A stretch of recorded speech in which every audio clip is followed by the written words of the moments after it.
അതെ, ഇന്ന് കുറച്ച് മോമോസ് ആയാലോ? ഇവന്റെ കഥ തുടങ്ങുന്നത് അങ്ങ് ടിബറ്റിൽ നിന്നാണ് ട്ടോ. ടിബറ്റിൽ നിന്ന് തുടങ്ങി അത് കഴിഞ്ഞ് നേപ്പാളിൽ വരുന്നു. അവിടെ ഭയങ്കര ഫേമസ് ആകുന്നു. അതിനുശേഷം ഇങ്ങനെ കറങ്ങി കറങ്ങിയാട്ടോ ഇവൻ നമ്മുടെ ഈ കൊച്ചു കേരളത്തിൽ എത്തുന്നത്. വളരെ പെട്ടെന്ന് തന്നെ നമ്മുടെ നാട്ടിൽ ഇത് ഭയങ്കര ഫേമസ് ആയിട്ടോ. ഇപ്പൊ ഈ പറഞ്ഞൊരു സ്ട്രീറ്റ് ഫുഡ് പോലെയൊക്കെ എല്ലാ കടകളിലും കിട്ടുന്ന ഒരു സാധനമായിട്ട് മാറിയിട്ടോ മോമോസ് എന്ന് പറയുന്നത്. അപ്പൊ തുടങ്ങിയാലോ? അപ്പൊ അതിന് വേണ്ടിയിട്ട് ആദ്യം തന്നെ ഒരു പാത്രം അടുപ്പത്ത് വെച്ച് അതിലേക്ക് കുറച്ച് ഉപ്പും കുറച്ച് കുരുമുളകും കൂടി ചേർത്തിട്ട് കുറച്ച് ബോൺലെസ് ചിക്കൻ പീസുകളും കൂടി ആഡ് ചെയ്ത് അതൊന്ന് വേവിച്ചെടുക്കാം ട്ടോ. അവിടെ വേവട്ടെ. അപ്പോഴത്തേക്ക് നമുക്ക് ഇതിന് വേണ്ടിയിട്ടുള്ള മാവ് റെഡിയാക്കി എടുക്കാം. മൈദ മാവാണ് ഇതിന് ഉപയോഗിക്കുന്നത്. അപ്പോൾ മൈദയിൽ കുറച്ച് ഉപ്പ് ചേർത്തിട്ട് ചപ്പാത്തിക്കൊക്കെ കുഴക്കുന്ന പോലെ നല്ലപോലെ ഒന്ന് കുഴച്ചെടുക്കാം ട്ടോ. എന്നിട്ട് ഇത് ചെറിയ വട്ടത്തിൽ അങ്ങ് പരത്തിയെടുക്കാം ട്ടോ. അപ്പോൾ ഞാനിവിടെ ചെയ്യുന്നത് ഒരു വലിയ വട്ടത്തിൽ പരത്തിയിട്ട് അതിൽ ചെറിയ ഏതെങ്കിലും പാത്രത്തിന്റെ അടപ്പോ മൂടിയൊക്കെ വെച്ചിട്ട് ചെറിയ വട്ടം അതിൽ നിന്ന് നമ്മളിങ്ങനെ മുറിച്ചെടുക്കാണ്ടോ ചെയ്യുന്നത്. ഇതാകുമ്പോൾ കുറച്ചുകൂടി ഈസി ആയിട്ട് കാര്യങ്ങൾ ചെയ്യാം. ഇനി കുറച്ച് കട്ടിംഗ് പരിപാടികളാണ്. അപ്പോൾ അതിന് വേണ്ടിയിട്ട് സവോള, ക്യാരറ്റ്, പച്ചമുളക്, കറിവേപ്പില, മല്ലിയില ഇതൊക്കെ കുനുകുനുകുനാന്ന് അരിഞ്ഞെടുക്കുക.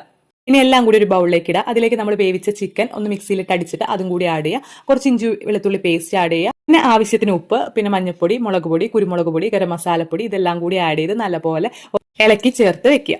ഇനി നമ്മൾ മൈദ വട്ടത്തിൽ പരത്തി വെച്ചിട്ടുണ്ടല്ലോ അതെടുക്കുക. അതിലേക്ക് കുറച്ച് ഫില്ലിംഗ് ആഡ് ചെയ്യുക. എന്നിട്ട് ഇതുപോലെ മടക്കി മടക്കി മടക്കി ഈ ഒരു ഷേപ്പിലേക്ക് ആക്കിയെടുക്കുക. ഇനി ഇഡ്ഡലി പാത്രത്തിൽ വെക്കുക, വേവിക്കുക. ഇത് രണ്ട് രീതിയിലും ചെയ്യാട്ടോ. ഇതുപോലെ വേവിച്ചിട്ടും ചെയ്യാം, അല്ലാതെ ഇത് വെളിച്ചെണ്ണയിലിട്ട് പൊരിച്ച് അങ്ങനെ ഫ്രൈ ആയിട്ടും ചെയ്യാട്ടോ. അപ്പോൾ അതേ സംഭവം റെഡി ആയിട്ടുണ്ട്, അടിപൊളിയായിട്ടുണ്ട്. വീഡിയോ ഇഷ്ടപ്പെട്ട ലൈക്ക് ചെയ്യുക, ഫോളോ ചെയ്ത് കൂടെ കൂടാട്ടോ.